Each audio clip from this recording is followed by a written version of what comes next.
రంజిత్ నిన్న వచ్చినాడు, నిన్ననేమో వచ్చినట్టు కనపడదు. మరి మళ్ళీ కూర కట్టాడని లేకుండా తింటా. అసలేమో బాగా అవుతుంది. మా వదిన ఏం కూర వేసింది అడుగుతా. ఏం కూర వదిన? ఇంకా పొయ్యి మీద ఉన్నా. అక్కలేమో బాగా అవుతుంది. మా అమ్మ మీద తిన్నడు చేస్తుంది.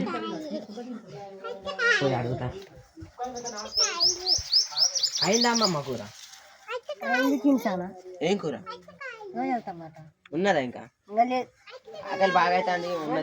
వచ్చిపోయింది అప్పుడు మొత్తం కొంచెం పులుసు పులుసు లేదు, అంతా మూసేసుకున్నా. మొత్తం ఎట్లా తింటాను? మరి ఎట్లా తింటానంటే ఉన్నావు ఇంతసేపు. ఇంతసేపు నీది అయిందే ఒక 2 నిమిషాలు అవుతాను. బాగుంటుంది, రాకపోతే నిన్న కట్ చేసుకున్నా ఏం చేస్తాను. చూస్తా ఉన్నది. ఇంతగా ఎందుకు పోతాను? కూరేమో చాలా ఉన్నది, లేకుంటే ఇంత అయ్యింది. ముసలి దగ్గర ఎంత కూర ఉన్నది, కూర లేదు బువ్వ లేదంట అని ఇదంతా ఏం చెప్తుంది అది.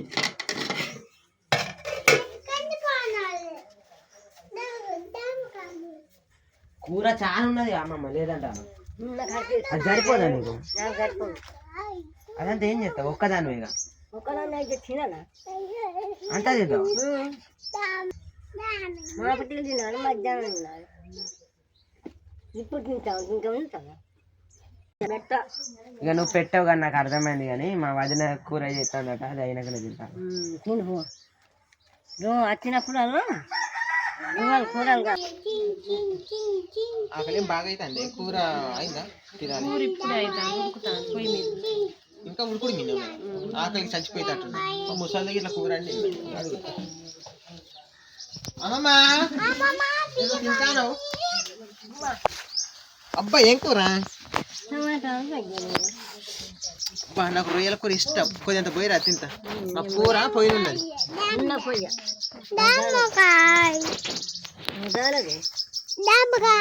పుట్టిదా నిజమా? నిజం కాదు కానీ గింతంత పొయ్యి మాది. గింతంత మొయ్యా అంత కూడా నాకు చాలది. 3 పూటలు దాటుగా ఇప్పుడు మా పాటి పడదు. మా అబ్బో, నేను నీ దగ్గరికి వచ్చుడే నాదే బుద్ధి తక్కువ. బుద్ధి తక్కువ అడుగుతాను. ఇట్లా అనుకోలేదు. ఇక ఉడకకుండా మరి కానీ ఆకలి సత్తట్టుండే అది తింటా. ఇక ఎట్నో తినిపోయేం కాదు.